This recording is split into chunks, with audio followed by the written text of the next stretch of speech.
out there, blah, blah, blah, blah, blah. I'd be like, fuck you. What's it like shooting Carvana? It's a car buying process. You shop tens of thousands of cars, 100% online. No So you way. can buy, sell, or even trade your car from anywhere. It's getting as soon as next day delivery, or picking your new ride up. Like Stone Cold Steve Austin would say. 7 days make sure it fits your life. Because at Carvana, we take joy in making every customer, well, happy. Carvana. We'll drive you happy. Turns out you don't need a car to listen to Sirius XM. You can listen on the app in your room, at the pool, at your daughter's dance recital. Conan, not this again. Or on a yacht, or a bow rider, any kind of ship. And stop taking my pajamas. Oh, Larry, I can watch you while watching you. Why would you do that? Because I'm a sad man.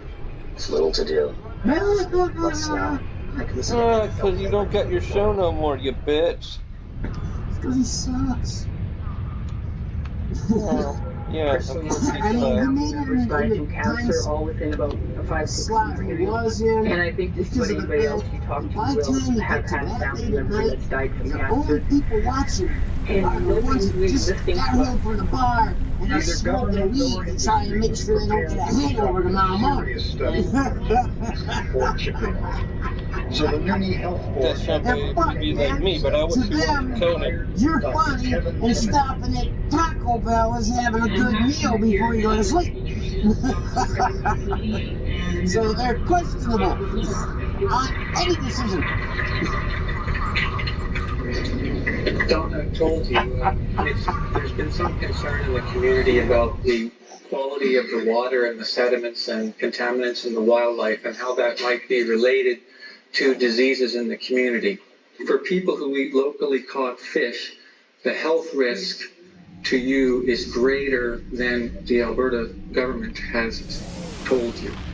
The three contaminants of most concern are arsenic, PAHs, and mercury. All the walleye, all the female whitefish, and 90% of the male whitefish exceed the mercury consumption guidelines. These are a cause for some serious concern.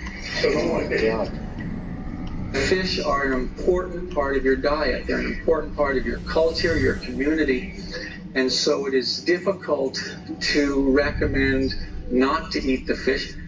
If you eat the moose and the fish and the berries from the area, there will be about 312 to 453 additional cases of cancer per 100,000 people in the population. The concern is that the chief agency responsible for protecting your health, the Alberta government, also has a vested interest in oil sands developments. We've been battling these issues for years, and nothing has been done. Why? Because people down south who are indigenous are not up here facing what we as community leaders have to put up with. When we see our youth that are starting to get cancer rates, this was never like that before. And now there's new plants that are coming up. You mentioned just that one plant that has a discharge back into the river. How about the Suncos, Elgin Sands, Cianero, Petro-Canada's, the Deer Creeks? Like, they all have impact to that capacity too. Where they don't care because they're down south. It doesn't affect them. And we're the ones that are eating all this shit up here. Few outsiders knew the issues the community was facing. But then something happened. 1,600 ducks on their annual migration mistook a tailings pond for a lake and landed. None flew away. It was the duck heard round the world. They're all coming from the Fort McMurray area. We're working directly with Fish and Wildlife. They give us a call and let us know when there's animals impacted and what plane they're being put on. They're sent to one of the airports here in Edmonton and we pick them up. That's noise in it. Pressured by the public, the federal and provincial governments initiated legal action against Syncrude. This trial came to an end 2 years later, with Syncrude being fined $3.3 million. Oh, whoopty shit.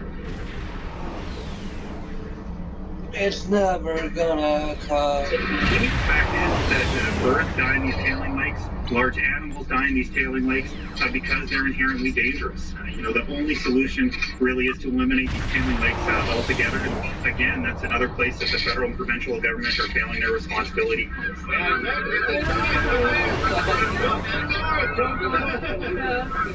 3 days after a $3.3 million fine, roughly 300 ducks landed on another Syncrude tailings pond, and none flew away.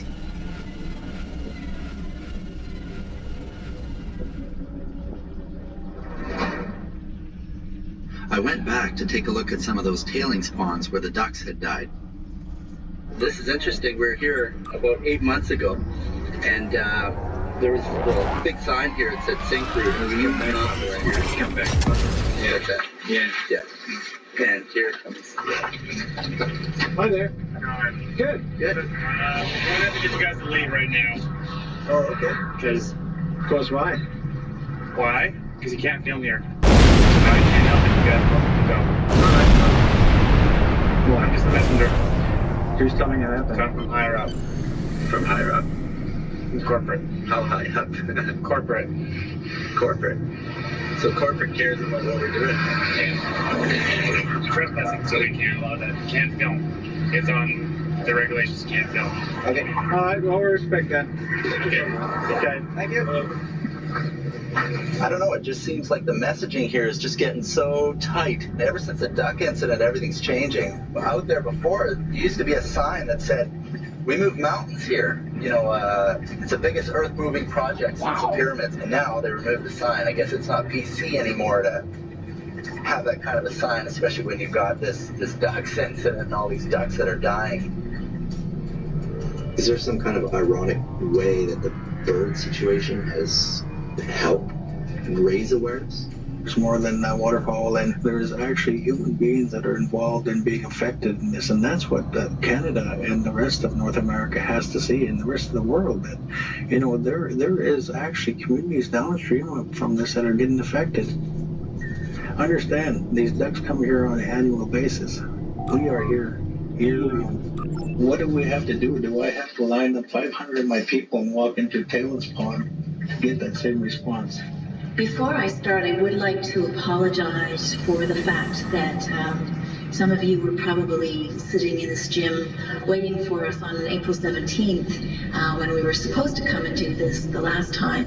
We were very disappointed that we couldn't come and see you that evening. The good news is, on April 17th, we only had muffins, and this time we bought KFC, so I think you came out a little bit better in the end. I hope you enjoyed your dinner. Put looks on their faces, nobody clapped. Thanks, Brenda. Thanks to the community and the chiefs here. Really appreciate the opportunity to be here tonight. So these are our approval criteria, actually, for our water discharge from our process recycled water system on the site. It's more cardiac theory out there. There's cancer clots, arteries in the heart, cardiac arrest, heart attack. Well, that's all a function of dosage and exposure over time. So, it's an individual basis too. Different humans are more susceptible to cancers than others. So they could contribute, but I can't conclusively say that they do. It's due to a number of factors. Legal fact. So we do our work on the river almost 10%. There was a spill that happened a year ago that being informed about, which was about 1 million liters of tailings.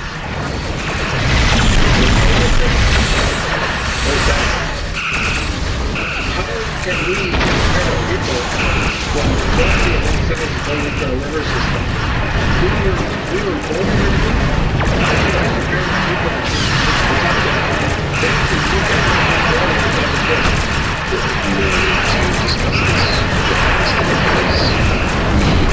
Knowledge of such an incident.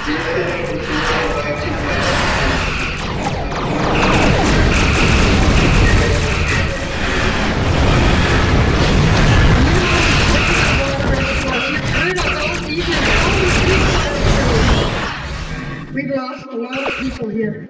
We've lost a lot of people. We bury people all the time. And the government still gives out their licenses.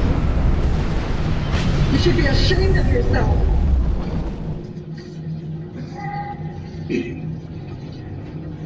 I'm just as confused as ever.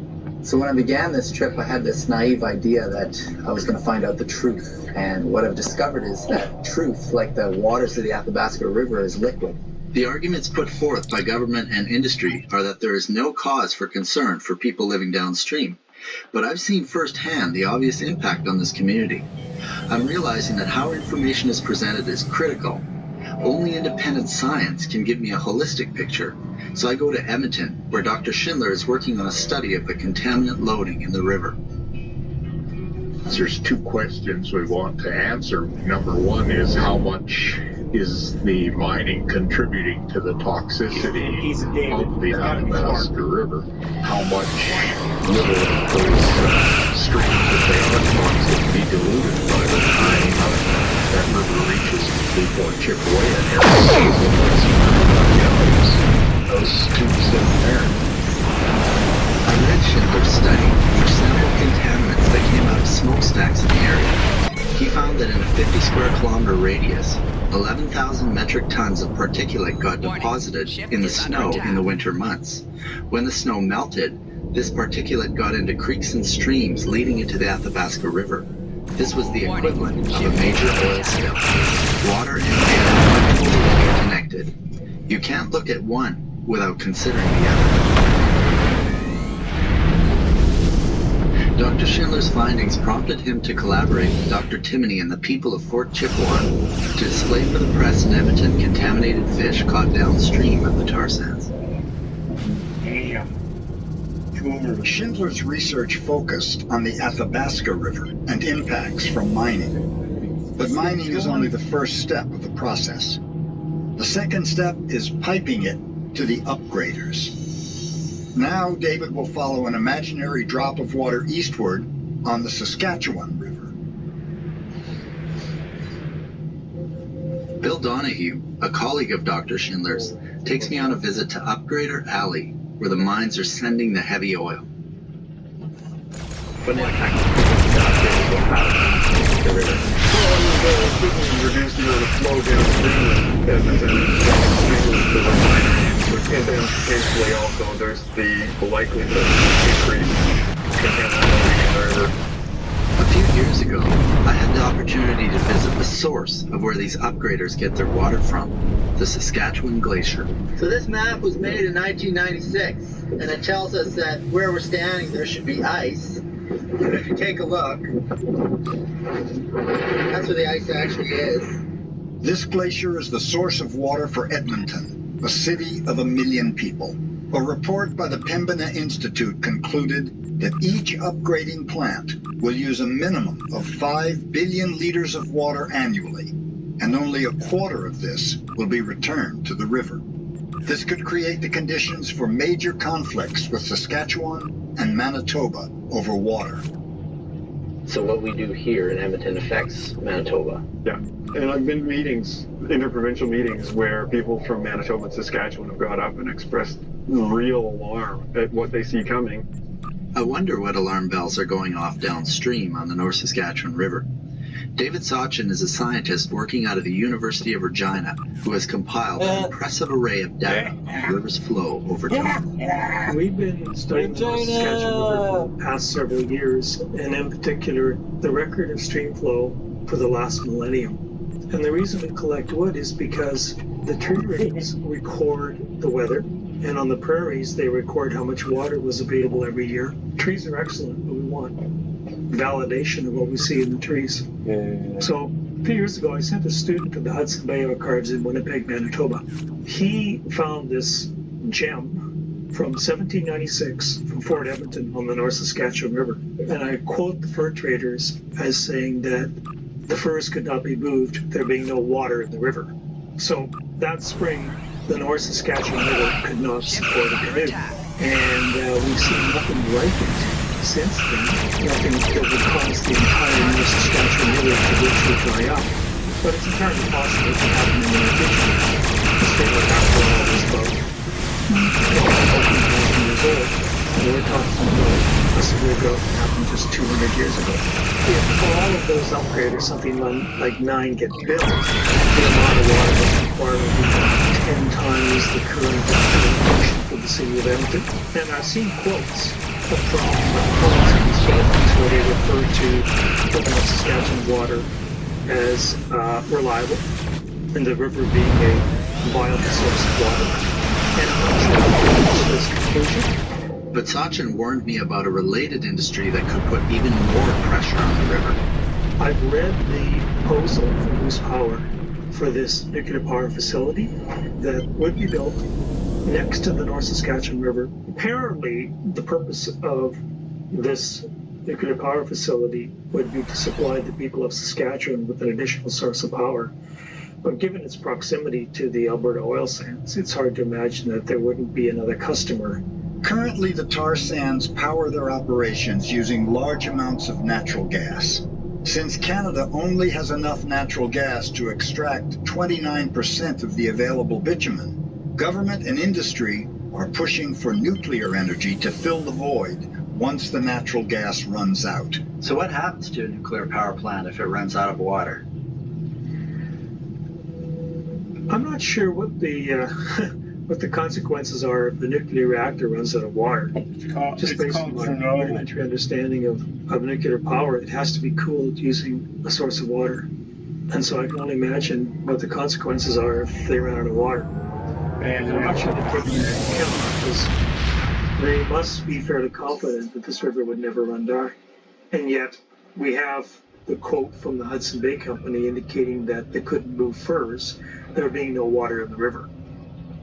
The Institute of Development Studies published a report on our reliance of nuclear power in an era when the climate is changing. They found that, quote, a lack of cooling water can lead to serious consequences in a nuclear power plant and may, in extreme cases, even risk a nuclear meltdown. All the power sources indispensable to cool the nuclear fuels were lost. Although this particular incident in Japan was caused by a tsunami and flooding, the report also cites a 2006 incident in France when heat waves caused drops in river levels, forcing 17 nuclear reactors to either shut down or limit their output. Nuclear reactors are believed to have fallen into the state of meltdown, one after another.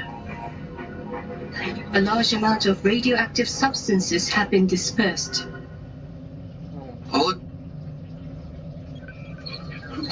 Turns out you don't need a car to listen to Sirius XM. You can listen on the app in your room, at the pool, at your daughter's dance recital. Conan, not this again. Or on a yacht. Or a bow rider. Any kind of ship. And stop taking my pajamas. Oh, Larry, I can watch you while watching you. Why would you do that? Because I'm a sad man with little to do. I can listen at the bus stop. I can listen to NFL play-by-play at work. Sleep deprivation beats gaming deprivation.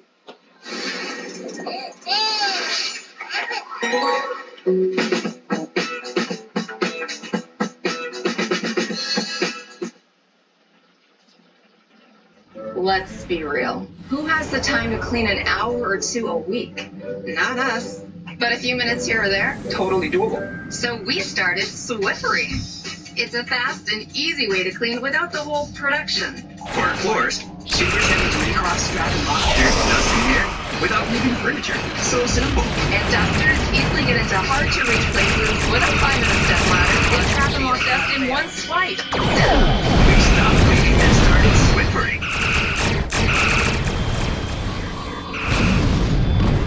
All across Saskatchewan, people were getting together to speak out against the government's position on nuclear power plants. I want to get educated. How safe is it for us? How safe is it for our boys and everything else?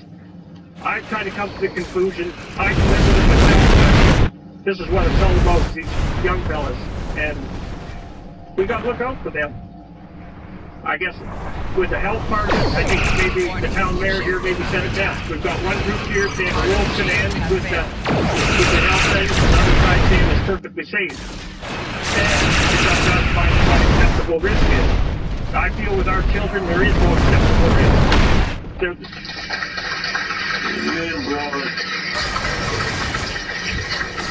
Warning, ship is under attack. This tar sands, which is what the nuclear power is for, we have to begin to take this whole operation into place. We can't just say, well, let's talk about nuclear.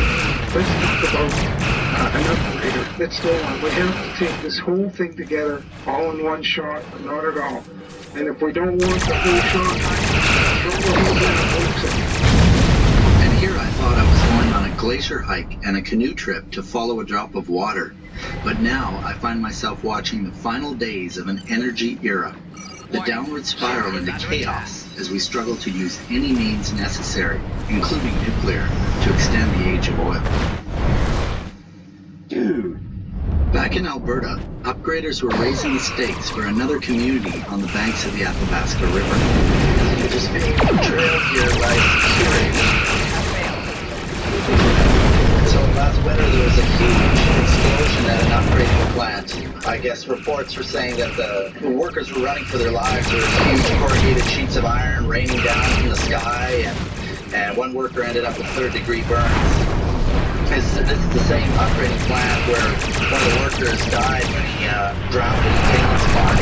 And I guess this incident, this explosion, really affected the people of Fort McKay. So I'm just going up to find out, chatting to some folks up there, going up to find out more about it.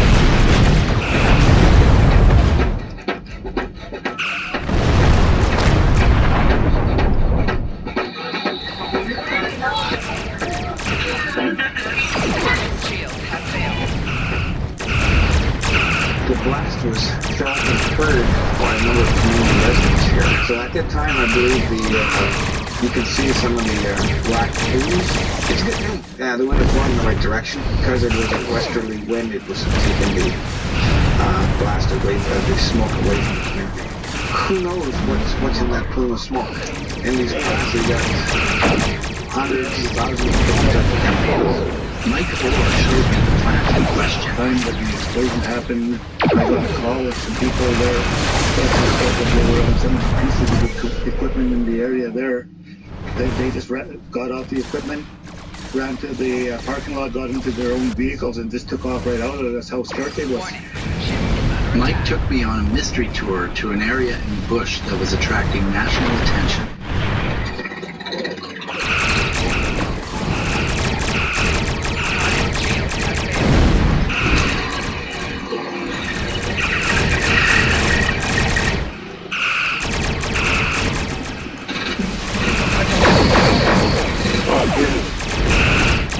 When you get one of them stuff, you really Then I saw it.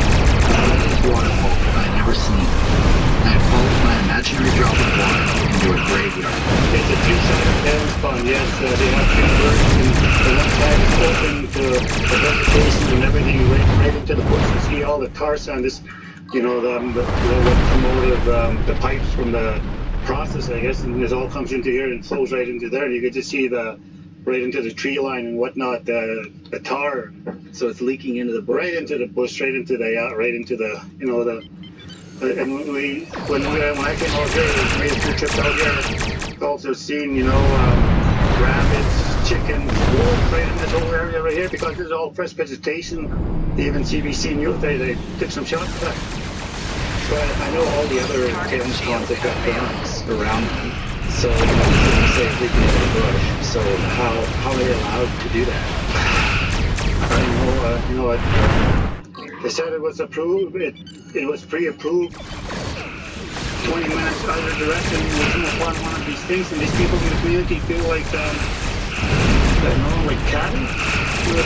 We're corrupted in any direction we go. We're surrounded here. Mike had taken a CBC reporter to see the tailings ponds in November of 2010. When the story broke, it triggered debates in both the House of Commons and the Alberta Legislature. Public had no clue that an apparently unsecured tailings dam was being built across trap lines in northern Alberta. And there was no public consultation after the ERCB conditionally approved the strange three-walled tailings pond in 2004. First it was ducks put at risk by toxic tailings soup, and now animals are reportedly free to wander into this three-walled pool. So to the Minister of the Environment, how could this government possibly approve such a seemingly nonsensical strategy for containing liquid toxic sludge? Mr. Speaker, there is an allegation that somehow this tailing pond is not operating as it was intended. And what the member is referring to is a footprint for a pond that is not yet full. The pond is rising. It is not going beyond the footprint that was designated. Can the minister now tell this House whether he's received that report and whether he will table it in the legislature to prove his claims that his three-sided pool is not leaking into the water supply? The Honourable Minister. Well, again, Mr. Speaker, the member is referring to a report that was requested by the ERCB. I remind her one more time that the ERCB reports to the Minister of Energy, not to the Minister of Environment. The Honourable Member. Wow. Duck and dive there. So, well, could the minister please advise... We've got to hold industry accountable, we check it out in the bush like this, out in our area, wherever we can, The oil company responded to the attention they were getting by cutting down all the trees around the pond to avoid attracting animals. These are fresh moose tracks. Quick. Is that for us? That's for us.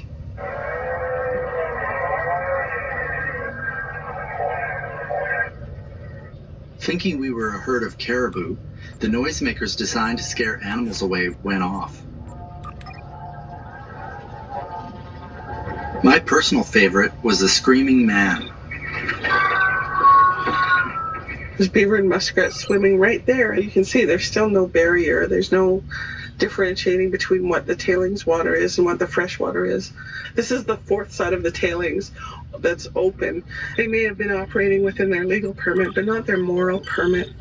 And in that sense, I mean, how could this design be hidden from Canada? How could it be hidden from the people in Mackay? So we're just out for a Sunday drive with the family, going to see the tailings ponds. Back in Mackay, Mel Granjam surprised me with a revelation. One of the things going back a few years ago was we had an ammonia leak from one of the southern plants, and the ammonia level in the community was quite high and intense, and it got to a point where we had to bring emergency response paramedics to the school because some of the kids were vomiting and those kind of things. So it got into the school? The leak was caused by the failure of a desulfurization flue in the tar sands plant just south of town.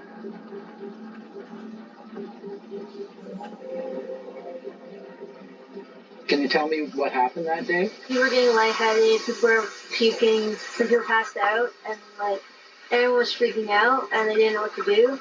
So were you scared, or? I actually had to call my mom to try to come get me because I was scared. Mm-hmm. And did you go to hospital, or? Yeah, I got a little sick after, and went a little green, and took me to the hospital. I could barely breathe. Hi, Leona. Yes. David. Nice to meet you, David. Okay, we can go to the grade 1 classroom. Okay, great. Okay, it's just really very bad. It just smells. What does it smell like? A really bad gas, like something like I don't know, rotten egg or something, but a lot of kids are starting to say, I don't feel good, I'm getting dizzy. And can you call my parent? Can you call my mom?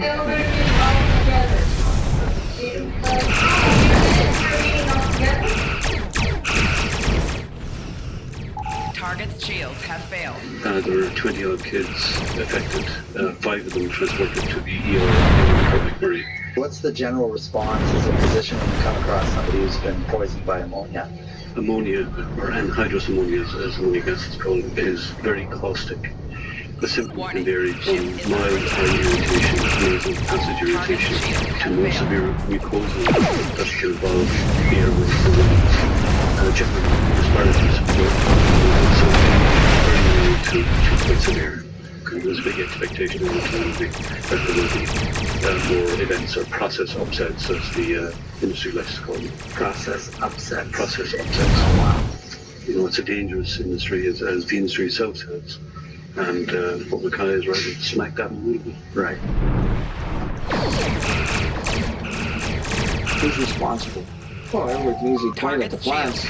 Well, when you go back further, who's giving these plants permission to operate? Who's setting the guidelines? Who's setting the parameters? It's the government. Then who's buying the product? That's right, you're buying for it. Driving a vehicle that needs oil and gas. I'm just one to blame, but it's got to be done in a very proactive, measurable way where somehow it has to resustain itself. This is really, I don't know, it's just really disturbing. I mean, the most disturbing part about it, I think, is, you know, how much of this I'm a part of this problem. And, you know, I got a letter in the mail the other day. It was my mutual fund statement.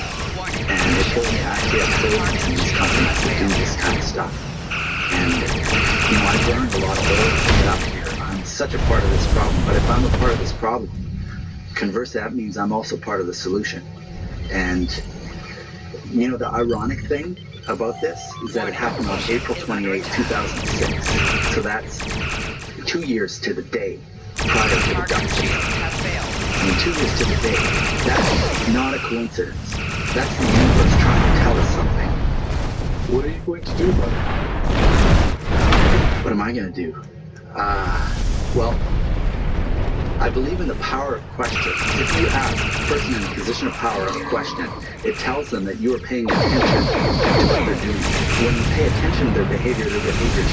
So I want to ask a question specifically to Alberta Environment. They're the ones that are responsible for this kind of stuff. And I want to ask, what's the consequence when you do this to kids in school?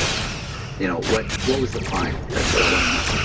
Some instances where these things occur, best management practices will follow. Where we tend to get companies severe fines when they fail to report. When management practices when they school. Yeah, and here's the deal. When the first accident occurs, and your follow-up is done absolutely right, then you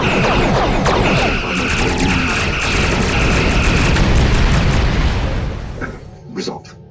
Preston didn't clarify for me if a fine was issued, so I called his colleague Jessica Potter at Alberta Environment. We issued an environmental protection order, and they did everything to our satisfaction to rectify the situation. What is the process for a company to actually get a fine? We look to more education and prevention first. Okay. Then from there, we move through there's a variety of steps that we can take to ensure compliance. Are you guys aware that this happened to the elementary school? I actually need you to send me some more details about what you're referring to. I mean, it seems like a pretty important detail. Okay, you know, it's pretty serious. Really, this isn't what the interview was supposed to be about. Well, I just like comparing it to society in general. If I, speed through a crosswalk at 140 kilometers an hour, it just seems like this would be one of those incidents that is far more serious. There's an investigation. That's what resulted with the environmental protection order. So no fine, no penalty, no consequence. Back in the 80s, I had a similar experience with this kind of emission release. On October 17, 1982, the Amoco Dome Brazil Well 1312-4812 west of the 5th meridian experienced an uncontrolled flow of gas, or commonly called a blowout. This major well site incident became known as the blowout at Lodgepole. The blowout at Lodgepole was about 175 kilometers from our house. That week, my father suffered 2 allergic reactions to the hydrogen sulfide in the atmosphere and clung to life in the emergency room in Edmonton. The toxic gas blanketed the site. This necessitated the use of breathing apparatus, which slowed and complicated the work. On many days, work was prevented entirely.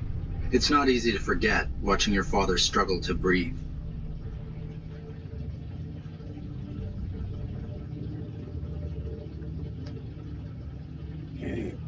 It's not raining tomorrow. Can you help me? Is there any some boats downstairs? Cool. So about a year ago, I moved from Alberta to British Columbia, but it appears as though people followed me here to BC. There's a proposed pipeline. It's called the Enbridge Northern Gateway Pipeline, and it's going to go from Edmonton, my hometown, all the way to Kitimat, BC, on the northern Pacific coast. There's a series of public consultation meetings called the Joint Review Panel, and in which they decide whether or not to approve this pipeline. So just heading up there to check that out. All right. And there's one, the gray plastic bin. Adding a Waterpik water flosser to your great brushing and flossing routine can be exciting. I'm talking pulsating warm water. Way back here. Below my gum. But things I've seen wash out in my sink. Invigorates your gum. Oh, Waterpik removes leftover debris and black, even from hard-to-reach back teeth, for an experience worth sharing. It's next level, man. It's a Waterpik. Waterpik. Oh, Waterpik. Share the obsession. No. Get down there and reorganize my stuff. Fix that.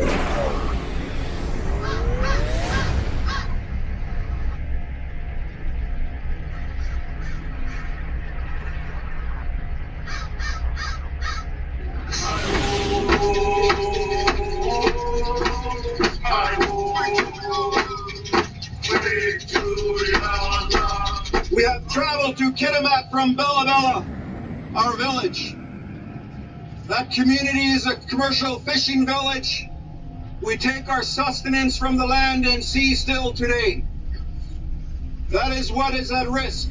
We are not prepared to risk everything and gain nothing. Thank you, Hydro people, for having us on their traditional territory. Or maybe it was I gotta say, it feels to me like deja vu all over again. Hey, gotta get together every once in a while. Because some motorhead in Calgary says, hey, I've got an idea. Let's drill for coal bed methane up.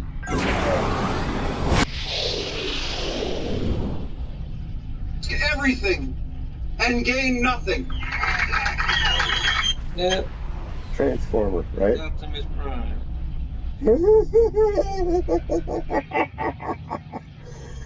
Transformers are on our side, man. Fuck them oil tar sands and shit.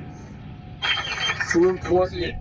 The people for having us on their traditional territory. Man. Risk is not worth the get. I gotta say, it feels a bit like deja vu all over again. Hey, gotta get together every once in a while. Because some motorhead in Calgary says, hey, I've got an idea. Let's drill for coal bed methane up at the headwaters of all your major rivers. And we all got to get together and say, no thanks. Now Enbridge has shown up. The idea that for 50 years, every year more than 250 of these massive ships are going to head out of this port and not make one single mistake is lunacy. Possible. The idea that you can put an 1,100-kilometer pipeline from here across all those mountains, across all those rivers, all the way to Alberta, and not have a major spill is idiocy. The idea that you can double the size of the tar sands and not have an impact on this poor old world of ours is madness. Northern Gateway Pipelines Limited Partnership applied to the board. They're looking for authorization to construct and operate the Enbridge Northern Gateway project. So we come here today to begin a process that we have serious misgivings about. But what we don't have misgivings about is the support from not only the Heiltsuk, the Tsimshian, including the Gitga'at. The power is throughout this territory. I don't wear this flag over my shoulder lightly. It's a message that we are part of Canada. I want to speak for Canadians. You are because I am one. For more than 1,000 years on the northwest coast, all life has revolved around the salmon economy. Today, the focus is the fight to protect this heritage. Some of us are born a few years ago, we commissioned a study through IBM Consulting that looked at the value of the wild salmon economy on the Skeena watershed, and they came up with a figure of $110 million. So that's a significant dollar amount for people earning their living up here. Yes, that's right. And of course, it's, basic sustenance for First Nation and also a lot of other residents in the area. Tla'lisa, in the old days, was described as a dinner plate of Tla'lisa people. And in every territory along the coast, these places exist and continue to exist. In some areas, you've heard, when the tide goes out, our table is set. That reality exists today. No one can guarantee us that there'll be no spills. If the panel recommends the project, then in effect you are forcing us to live in fear. 200 days a year, we're going to wake up in the morning wondering if this is the day our community dies. These threats to rivers are not hypothetical. 3 weeks before the Joint Review panel meeting, Enbridge spilled 3.3 million liters of bitumen crude from northern Alberta into the Kalamazoo River in Michigan. This isn't just a one-time incident. There have been 8 documented ruptures from Enbridge's Canadian pipeline systems since 1992. It's been noted around the world, 15% collection of oil is considered a success. 15%? 15%. They call that success. They call that success. And because of the difficulty to clean it up. The panel's going to take all these comments that they hear, and it will shape the next phase of the process. The National Energy Board rarely ever turns down an energy project. Their whole raison d'etre is to permit energy projects. Has the National Energy Board actually ever turned down a pipeline? I'll have to get back to you about how far back to find a pipeline that may have been rejected. Hey there, mister, take a good look at my country. It's the Eden and the apple of my eye. You come up from your office in the city. I will meet you at the river by and by. I cannot let this pass me by. Oh. What I've learned on this journey is that there is a triangle of concern with regards to the tar sands. It extends from Inuvik to Hudson's Bay to the Pacific coast, over half of Canada's water.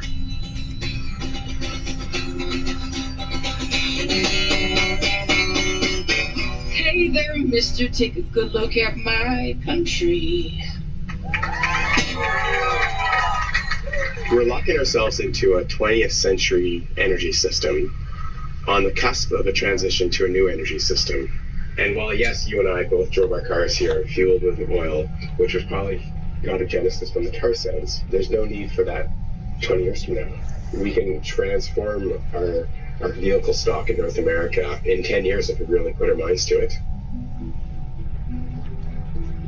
Little did I know that my innocent journey of following a drop of water would lead me into such darkness. But honestly, I cannot think of a more useless emotion than despair. I needed more. I needed hope. So I went to Pincher Creek, a southern Alberta region sculpted by the winds. Here, the trees have adapted to the wind by growing into it. I wonder, can human beings do the same?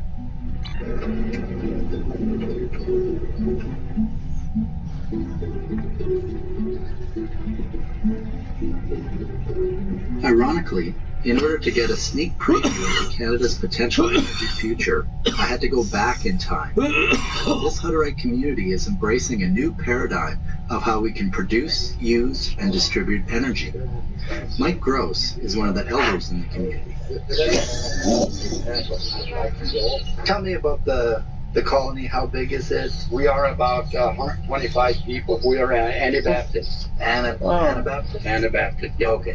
From 1500. 1500s, from a long time ago. From a long time ago, yeah. And we've been living the community way of life ever since. We are always for something that